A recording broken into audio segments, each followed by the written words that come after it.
So this is the design procedure for built-up beams. Built-up beams or flange plate beams. So sometimes, as you can see, this is an I section, and on this I section we use an extra plate of certain thickness, and this is what we call as flange plate. Flange plate. This is a built-up section. Okay, flange plate. This is the design procedure of built-up beams. So what is the first step is the loads acting on the beam are calculated similar to previous beam design, and the next is maximum shear force and bending moment is calculated, and calculate the ZP that is required based on the support and conditions of the beam from the Annex H of IS 800. Okay, but the problem here is many times, in many situations, the depth of the beam is restricted. Depth of beam is limited because of the connections.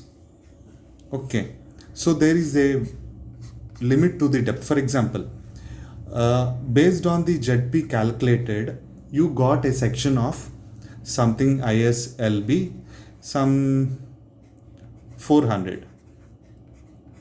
Okay, but in the practical case, you cannot go against 400. You cannot go to 400. So what happens now? Or you cannot exceed this value. Let me tell you this.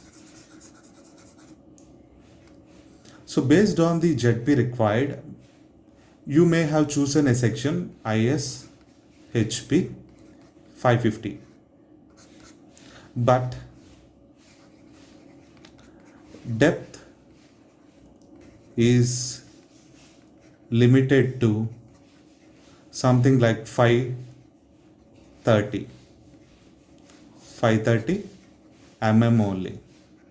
So what happens? You cannot go for 550, isn't it? And at the same time, if you choose ISHB 500, what happens? The ZP of ISHB 500 may be less than the ZP required. So you cannot use this section. And you cannot use this condition because depth is limited. So in such case, what we do is, we consider this ISHB 500 and we will put flange plates so that the ZP of total section, that is I section and flange plate. Okay, so now a section furnishing maximum ZP is selected from the appendix, and ఏదైతే ఇప్పుడు ISHB 500 select చేసుకున్నాము ఇప్పుడు, but required is some ZP required here. Okay, greater than this ZP of this ISHB 500. So remaining balance ఏదైతే మనం ZP require ఉందో, balance ఉందో, దాన్ని ఈ ఫ్లేంజ్ ప్లేట్ రూపంలో మనం ఫ్లేంజ్కి వెల్డ్ చేసి మనం ZPని మనం సెక్షన్కి సప్లై చేయాలన్నమాట. So you have to find out what is the ZP half plate should be. ZP half plate ఎంత ఉండాలి అంటే ZP required minus of ZP of section. మీరు ఏదైతే సెక్షన్ తీసుకున్నారో దాని సెక్షన్ ఖచ్చితంగా ZP రిక్వైర్డ్ కంటే తక్కువ ఉంటుంది కాబట్టి ఆ బ్యాలెన్స్ ఏదైతే ఉందో అది ఫ్లేట్ ప్రొవైడ్ చేయాల్సి ఉంటుంది అనమాట ఖచ్చితంగా. Okay, so based on the ZP value select plate dimensions. I mean, for example, if this is the plate, this plate will have certain thickness and width also, right? And it will also have length also. We will see that.